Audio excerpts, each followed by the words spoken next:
Driverly.com, unlimited drama series. The words hit me like a slap across the face in front of everyone at Romano's. The kind of upscale restaurant where they charge $30 for pasta, and the waiters act like they're doing you a favor. Honestly, Ethan, no one ever notices you. You're completely invisible to women, Tessa said, twirling her wine glass with that perfectly manicured hand I used to love kissing. Her voice carried that particular tone she'd perfected over our 12 years of marriage. Sweet enough for public consumption, sharp enough to draw blood. I set down my fork carefully the way you handle explosives. Across the table, Chloe Martinez was trying not to smirk, while her husband Dave studied his plate like it contained the secrets of the universe. The restaurant buzzed around us, oblivious to my public execution. Good thing I'm not looking, I replied, keeping my voice level. After 16 years as an IT consultant, I'd learned that the calmest voice usually wins the argument. Tessa's laugh was like breaking glass. Oh, please. When's the last time any woman flirted with you? I mean, really flirted, not just being polite. My wife of 12 years, the successful interior designer who used to trace my scars from high school football and tell me they made me look dangerous. Now she was dissecting me like a failed home renovation project in front of our supposed friends. You know what, Tess? I said, using the nickname that used to make her smile. You're absolutely right. I'm invisible. Forgettable. Just a 41-year-old IT guy who fixes computers and pays the mortgage on time. She blinked, probably expecting more fight. But I'd learned something in my years of troubleshooting systems. Sometimes the best response to a crash is a clean restart. Should we get the check? Dave finally spoke up, his voice strained. As we stood to leave, the hostess, a pretty brunette maybe 25 with kind eyes, touched my arm lightly. Good luck on your next date, she said with a genuine smile that made Tessa's jaw literally drop. The drive home was silent except for the radio, playing some sad country song about cheating hearts. Tessa stared out the passenger window, her reflection ghostly in the glass. I'd installed a dash cam last month for insurance purposes, but now I was grateful for the electronic witness to this moment of quiet. Our house sat on Maple Street like a postcard from the American dream. 2-story colonial white picket fence, garden that Tessa photographed for her Instagram. Inside, everything was perfectly coordinated, because that's what interior designers do. They make everything look beautiful on the surface. I'm going to bed, Tessa announced, already heading upstairs. I poured myself 3 fingers of bourbon and sat in my home office, surrounded by computer monitors and the comfortable mess of cables and hardware. This was my space, the one room Tessa had given up trying to redesign. Here, I was competent. Here, things made sense. My phone buzzed with a text from Pete, my oldest friend, and the only guy I trusted completely. How'd dinner go, buddy? Like watching my own funeral, I typed back. Want to grab a beer tomorrow? I've got some things to tell you.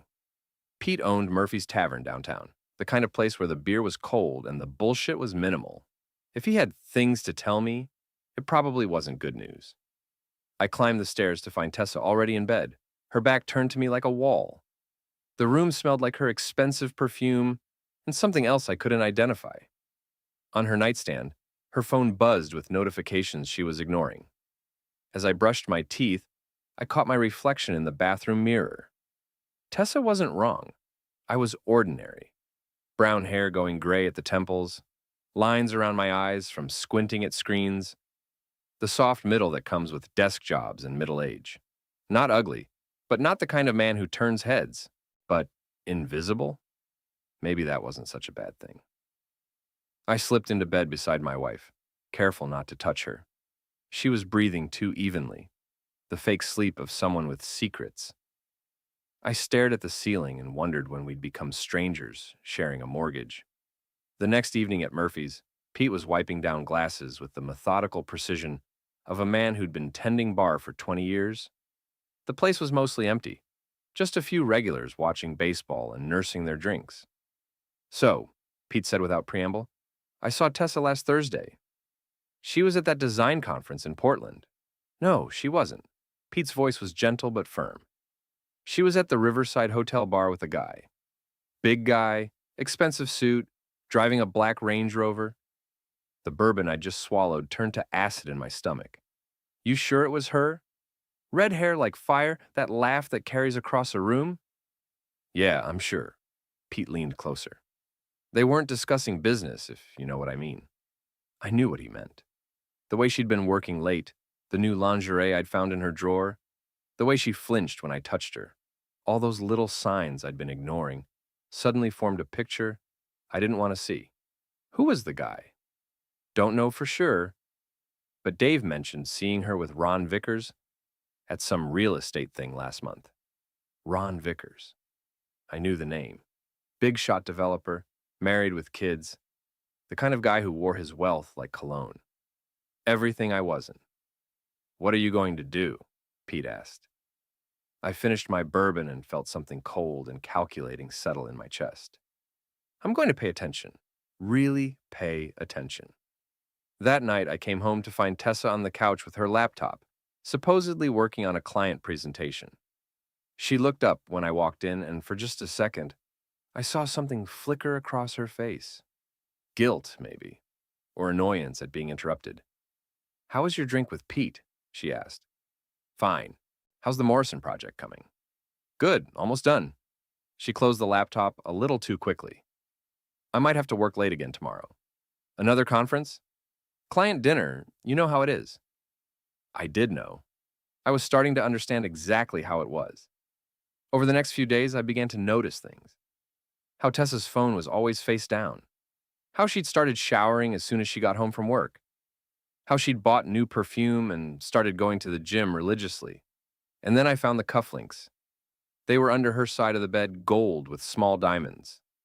Expensive. The kind of thing a successful real estate developer might wear. I held them in my palm, feeling their weight, and something inside me shifted. The hurt was still there, but it was being joined by something else. Something colder and more patient. I put the cufflinks back where I found them and went to my office. Time to do what I did best. Gather information. The beauty of being an IT consultant is that you understand how digital breadcrumbs work. People think they're being sneaky, but they leave traces everywhere. Not that I was going to hack anything, I'm not a criminal. But I didn't need to break any laws to learn what I needed to know. Tessa had always been careless with her social media privacy settings. Her Instagram was public, and she tagged locations religiously. The Riverside Hotel appeared in her stories 3 times in the past month, always during her supposed late client meetings. I cross-referenced the dates with my own calendar. Each time, I'd been working late myself, troubleshooting network issues. For various clients, convenient for her. My phone rang while I was deep in my research. Jameson IT Services. Ethan, it's Lisa Chen from Tessa's book club. Lisa had never called me before. We barely spoke at social gatherings, just polite nods and small talk about the weather. Hi, Lisa. Tessa's not here. I'm calling for you, actually. Her voice was tight with discomfort. Look, I don't usually get involved in other people's business, but I thought you should know. There's been talk. My stomach dropped. What kind of talk? About Tessa and Ron Vickers. They've been seen together at several places around town. And Chloe's been saying things about your marriage. Personal things. The betrayal hit me in waves. Bad enough that my wife was cheating, but she was discussing our private life with her friends, making me the subject of their gossip sessions.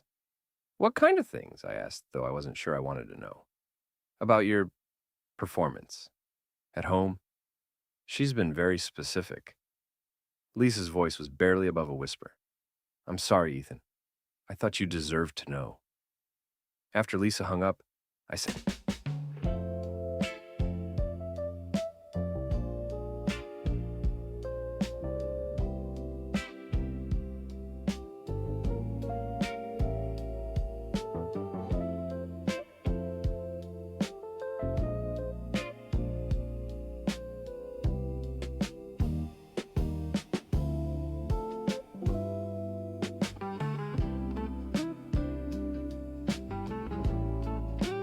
sat in my office staring at the wall. 12 years of marriage, and this is what it had come to. I wasn't just being replaced, I was being humiliated, turned into a punchline for her friends' entertainment. That evening, Tessa announced another late client meeting. I watched her get ready, noting the extra attention to her makeup, the perfume, the outfit that was definitely not appropriate for discussing color schemes and furniture placement. "Don't wait up," she said, kissing my cheek with lips that felt like ice. After she left, I did something I'd never done before. I followed her. The Riverside Hotel was downtown, all glass and steel, and the kind of modern luxury that screamed expensive. I parked across the street and waited, feeling like a character in one of those detective shows Tessa used to make fun of. 20 minutes later, the black Range Rover pulled up. Ron Vickers stepped out, tall, broad-shouldered, silver hair perfectly styled. He moved with the confidence of a man who'd never been told he was invisible. Tessa appeared in the hotel lobby, and even from across the street, I could see her face light up in a way it hadn't for me in years. They embraced, his hands lingering on her waist, and then disappeared into the hotel together. I sat in my car for 2 hours, watching the windows, imagining what was happening inside. When they finally emerged, Tessa looked disheveled in that particular way that told me everything I needed to know. The drive home was a blur of rage and hurt, and something else I was still learning to recognize. By the time I heard Tessa's key in the lock, I was back in my office, pretending to work. "How was your client dinner?" I called out. "Exhausting," she replied. "I'm going straight to bed." I listened to her footsteps on the stairs, the sound of the shower running, and made my decision. If Tessa wanted to play games, I'd play, but I'd play to win. The next morning, I called in a favor from my old college roommate, Jerry, who now worked in commercial real estate. "I need information on Ron Vickers," I told him. "The developer. Why?" "He's been sniffing around some properties in my neighborhood. I want to know what kind of businessman he is." It wasn't technically a lie. He was definitely sniffing around my property, specifically my wife. Jerry called back that afternoon with an interesting report. Vickers is successful but overextended. He's got several projects that are behind schedule and over budget. Word is he's looking for investors, maybe even considering selling some assets. Oh, and his wife filed for legal separation last month. That last piece of information hit me like a physical blow. Ron's marriage was already over. This wasn't just an affair. It was an exit strategy. I spent the weekend playing the perfect husband, bringing Tessa coffee in bed, complimenting her on dinner, acting like nothing had changed. She seemed relieved, probably thinking she'd successfully fooled me. Sunday night, while she was in the shower, her phone buzzed with a text. I glanced at it reflexively and saw the preview. "Last night was incredible. Can't wait to see you again, Red." Red, her hair color. The nickname was so intimate, so casual, it made me sick. I took a photo of the message with my own phone, then deleted the evidence of my snooping. But the damage was done. Any lingering hope that I'd been wrong, that this was all some misunderstanding, died in that moment. Monday morning, I drove to Vickers Development's office building downtown. I didn't have a plan exactly, but I needed to see this man up close, to understand what Tessa saw in him that she didn't see in me. The lobby was all marble and gold, with Ron's photo prominently displayed among the company leadership. In person, he looked like central casting's idea of a successful businessman. Square jaw, perfect teeth, the kind of tan that comes from golf courses and vacation homes. I was studying his photo when a voice behind me said, "Can I help you?" I turned to find Ron Vickers himself, looking at me with mild curiosity. Up close, he was even more impressive. Probably 6'2", broad shoulders, expensive suit that fit like it was made for him. "Just looking around," I said, "thinking about some property investments." "Ron Vickers," he said, extending his hand. His grip was firm, confident. "What kind of properties are you interested in?" "Residential, mostly. I'm in IT, but I've been thinking about diversifying." We talked for a few minutes about the local real estate market. He was smooth, professional, charming in that practiced way of successful salesmen. I could see why Tessa was attracted to him. He was everything I wasn't. Polished, commanding, the kind of man who never had to wonder if he was visible. As I left his office, Ron handed me his business card. "Give me a call if you're serious about investing. I've got some opportunities that might interest you." I pocketed the card, already forming the beginnings of a plan. If Ron wanted to play in my world, I'd make sure he understood the rules. That evening, I confronted Tessa directly for the first time. "We need to talk," I said as she came through the door. She froze, her keys still in her hand. About what? About Ron Vickers? The color drained from her face, but she recovered quickly. What about him? I know, Tessa. I know about the hotel, the meetings, all of it. She set her purse down, carefully buying time. You're being paranoid, Ethan. Ron's a colleague. We've worked on several projects together. Is that what they're calling it now? Her eyes flashed with anger. I don't know what you think you know, but you're wrong. And frankly, I'm insulted that you'd accuse me of cheating. The gaslighting was masterful. If I hadn't seen them together, hadn't found the cufflinks, hadn't heard from Lisa about the gossip, I might have believed her. Show me your phone, I said. Excuse me? If there's nothing to hide, show me your phone. Her name is saved as electrician. You've been calling the electrician at midnight for 4 months. How stupid do you think I am? Watch more on Grammarly.com. I will not. My privacy doesn't end just because I married you. She stormed toward the stairs, then turned back. And if you're going to act like a jealous, controlling husband, maybe you should ask yourself why your wife might need to find companionship elsewhere. The words hung in the air like poison. She'd just admitted it without admitting it, turned my discovery into my fault. I watched her disappear upstairs and felt something fundamental shift inside me. The hurt was still there, but it was being consumed by something colder and more focused. If Tessa wanted to destroy our marriage, that was her choice. But she wasn't going to destroy me in the process. Not without a fight. I spent the next week in reconnaissance mode, learning everything I could about Ron Vickers and his business. The man had an ego the size of Texas and the social media presence to match. His Instagram was a carefully curated display of success. Luxury cars, expensive restaurants, photos from his various real estate developments. More importantly, he was careless. He tagged locations, posted in real time, and had clearly never heard of privacy settings. Through his posts, I could track his schedule better than his secretary probably could. Wednesday afternoon, I saw my opportunity. Ron had posted about an open house at one of his luxury developments. Come see the future of upscale living, with about 50 hashtags and a photo of himself in front of a $500,000 townhouse. I put on my best polo shirt and khakis, grabbed some real estate flyers from other developments, and drove over. The place was buzzing with potential buyers, real estate agents, and the kind of people who attend open houses for the free wine and cheese. Ron was in his element, working the crowd like a politician at a campaign rally. He wore a navy blazer that probably cost more than I made in a month, and his smile was so white it could guide ships to shore. I waited until he was in the middle of his sales pitch to a young couple, describing the unparalleled luxury of granite countertops and stainless steel appliances. Then, I walked up to the group with a big smile. Ron, great to see you again, I said loudly enough for everyone to hear. Thanks for the advice about diversifying my investments. Though I have to say, I'm impressed you have time for business with everything else you've got going on. His smile faltered slightly. I'm sorry, remind me, Ethan Jameson. We met at your office last week. I'm the IT guy, remember? The one whose wife you've been screwing at the Riverside Hotel? The silence that followed was beautiful. The young couple's eyes went wide. A real estate agent nearby choked on her wine. Ron's face went through several interesting color changes. I think there's been a misunderstanding, he started. Oh, no misunderstanding at all. Tessa's been very clear about your relationship. In fact, she's told all her friends about it. Very detailed descriptions, if you know what I mean.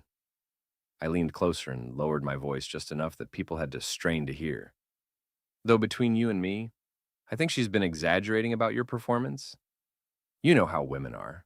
Ron's jaw clenched. You need to leave, now. Absolutely. Just wanted to congratulate you on your excellent taste. Tessa really is something special, isn't she? Especially that thing she does with her. Security, Ron called out, his composure finally cracking. I raised my hands in mock surrender. No need for security, I'm leaving. But, hey, thanks for taking her off my hands. Divorce lawyers are expensive, but this way, she's your problem now. I walked out to a crowd of whispers and stares, leaving Ron to salvage what he could of his professional reputation. The drive home was the most satisfying 20 minutes I'd had in months. But I was just getting started. That night, while Tessa was at another client meeting, probably consoling Ron about his ruined open house, I implemented phase 2 of my plan. Years of IT work had taught me that the most devastating attacks aren't the dramatic ones. They're the quiet ones that spread like viruses. I created several fake social media accounts using stock photos and generic names. Then I started leaving reviews on Ron's business pages. Nothing libelous or legally actionable, just the kind of vague complaints that make potential clients nervous. Unprofessional behavior at recent open house. Would not recommend based on personal experience. Questionable business ethics. I also found the neighborhood forum for Ron's upscale subdivision and created a post asking if anyone else had noticed unusual activity at his house. I didn't specify what kind of activity, just let people's imaginations fill in the blanks. By Thursday morning, Ron's business was getting calls asking about the incident at the open house. I know because I called his office myself, pretending to be a concerned investor. There was some kind of scene, his receptionist told me, but Mr. Vickers assures me it was just a misunderstanding with a disgruntled former client. What kind of scene? I really can't say. You'd have to speak with Mr. Vickers directly. Perfect. The story was spreading, getting distorted with each retelling, becoming more scandalous than the truth. That evening, Tessa came home looking shell-shocked. She went straight to the kitchen and poured herself a large glass of wine, which she drank like medicine. Rough day? I asked innocently. Ron had some trouble at work. Someone's been spreading rumors about him. What kind of rumors? She shot me a suspicious look. You wouldn't know anything about that, would you? Why would I know anything about Ron Vickers' business problems? I'm just an IT guy, remember? Invisible. The next morning brought an interesting development. Ron called me. We need to talk, he said without preamble. I'm sorry, who is this? You know damn well who this is. Meet me at Murphy's Tavern at noon. And Jameson? Come alone. I arrived at Murphy's 15 minutes early and took a seat at the bar where Pete could keep an eye on things. Ron showed up exactly at noon, looking like a man who hadn't slept well. His perfect hair was slightly mussed, and there were stress lines around his eyes that hadn't been there at the open house. You're going to stop this harassment campaign, he said, sliding into the seat next to me. I have no idea what you're talking about. The reviews, the forum posts, the scene at my open house, it ends now. I signaled Pete for a beer and took my time responding. You know, Ron, I've been thinking about what you said at your office, about investment opportunities, and I realized I've already made the biggest investment of my life, 12 years in my marriage. Funny how some investments just don't pay off the way you expect. Look, I understand you're upset. Upset? I laughed. Ron, I'm not upset. I'm grateful. You've shown me exactly what my marriage is worth, what my wife thinks of me, what kind of man she really wants. It's not what you think. It's exactly what I think. And now, everyone else thinks it too. I took a sip of my beer. Tell me, how's business been lately? Getting a lot of calls? His face darkened. You son of a bitch. Careful, Ron. We're in public. Wouldn't want to cause another scene. He leaned closer, lowering his voice. You have no idea who you're messing with. Actually, I do. I know your business is over-leveraged. I know your wife left you. I know you're desperate for new investors to keep your projects afloat. I met his eyes. And I know you're sleeping with my wife because you think it makes you feel powerful. But here's the thing. I'm the one with nothing left to lose. Ron stood up abruptly. This isn't over. No, it's not. But you might want to think carefully about your next move. Because I'm very good at finding information and I have a lot of time on my hands. After he left, Pete came over with a concerned expression. You sure you know what you're doing, buddy? For the first time in years, Pete, I know exactly what I'm doing. That weekend, I escalated things. Ron's Range Rover was parked in the lot behind his office building, probably because he was working late trying to manage the damage to his reputation. The lot was poorly lit and had no security cameras. I'd checked. I spent 2 hours turning his precious SUV into a work of art. Saran wrap covered every surface, layer after layer, until the thing looked like a giant cocoon. Then came the pièce de résistance, a collection of adult toys I'd ordered online. super glued to strategic locations all over the vehicle. I took photos from every angle, then posted them anonymously to the neighborhood forum with the caption, "Found this in the office parking lot on 5th Street. Anyone know whose car this is?" By Monday morning, the photos had been shared dozens of times. Ron's pristine professional image was officially in ruins. But Tessa was about to learn that I was just getting started. The confrontation with Tessa came Tuesday night, and it was everything I'd been building toward. She stormed through the front door like a hurricane, her face flushed with rage and embarrassment. "What the hell is wrong with you?" she screamed before the door was even closed. I looked up from my laptop, where I'd been reading the comments on Ron's car photos. The neighborhood forum had exploded with speculation, jokes, and increasingly creative theories about what had happened. "I'm sorry, are you talking to me? I thought I was invisible. Don't you dare throw that back at me. You know exactly what you've done." "I've done a lot of things lately. You'll have to be more specific." She threw her purse on the couch and started pacing like a caged animal. "The open house, the car, the reviews. You're trying to destroy Ron's business." "Actually, I'm trying to destroy Ron. His business is just collateral damage." The honesty of it seemed to stagger her.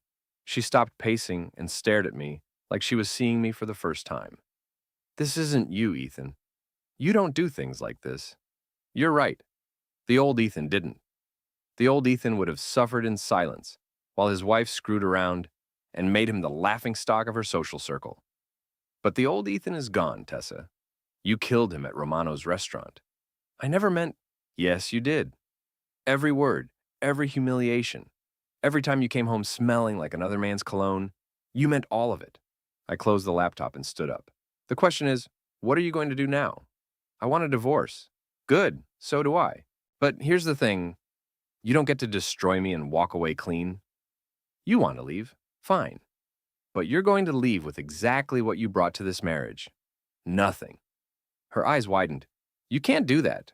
I have rights." "Rights to what?" "Half the house you've been using as a hotel? Half the savings you've been spending on new lingerie for your boyfriend? Half the retirement account you were planning to steal? How did you—" She caught herself, but it was too late. "How did I know about your little plan to liquidate our assets? Tessa, I'm an IT consultant. I understand digital forensics, your laptop, your email, your cloud storage. You've been very careless with your passwords." The color drained from her face. "You can't use that in court. It's illegal." "Actually, it's not. We're married, remember? Joint property, joint accounts, joint access. Everything you've done, every plan you've made, every nasty thing you've said about me to your friends, it's all documented." I pulled out my phone and played a recording. Her voice filled the room, crystal clear. "Ethan's pathetic in bed.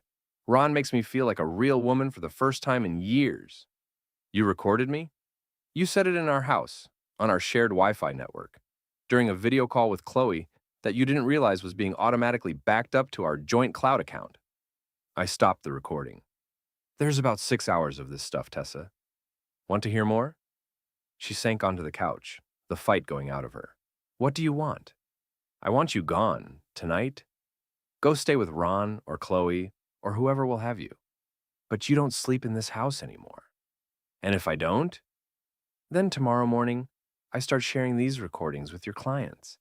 I wonder how Miranda Thompson would feel knowing that her interior designer called her a tasteless cow with more money than sense during your girls' night last month." Tessa's face went white. Miranda Thompson was her biggest client, responsible for about 30% of her income. "You wouldn't. Try me." She stared at me for a long moment, and I could see her calculating, trying to find an angle, a way to regain control. But for once in our marriage, I held all the cards. "I need time to pack. You have 1 hour. Take what you need for a few days. We'll work out the rest through lawyers." As she headed upstairs, I called Pete. "It's happening," I told him. "You sure about this?" "I've never been more sure of anything in my life." An hour later, Tessa came downstairs with 2 suitcases and a look of barely contained fury. "This isn't over, Ethan." "Yes, it is. You just don't know it yet." After she left, I poured myself a bourbon and sat in the sudden silence of my house. Our house, my house now. For the first time in months, I felt like I could breathe, but I wasn't done, not even close. The next morning, I implemented the next phase of my plan. I'd spent weeks studying Tessa's social circle, understanding the dynamics, the rivalries, the secrets they all kept from each other. And I'd learned something interesting. Chloe Martinez, Tessa's best friend and biggest supporter, had been having her own affair. It took me exactly 3 phone calls to confirm it. Chloe had been sneaking around with her personal trainer, a 26-year-old named Brad, who posted shirtless selfies on Instagram and drove a motorcycle. Her husband Dave was clueless, but Chloe had been careless, posting gym check-ins at suspicious times and liking Brad's photos a little too enthusiastically. I created a fake email account and sent Dave a simple message. Thought you should know what your wife does during her extended workouts. Check Brad Martinez Fitness on Instagram, then check your wife's activity. Within 6 hours, Dave had confronted Chloe. Within 12 hours, she was calling Tessa in hysterics, begging for support from a friend who was dealing with her own relationship crisis. The beautiful thing about social circles is how quickly they collapse once you remove the right support beams. Chloe couldn't help Tessa because she was dealing with her own scandal. Marissa was staying neutral to protect her own marriage. Lisa was already on my side after witnessing Tessa's cruelty. Bye.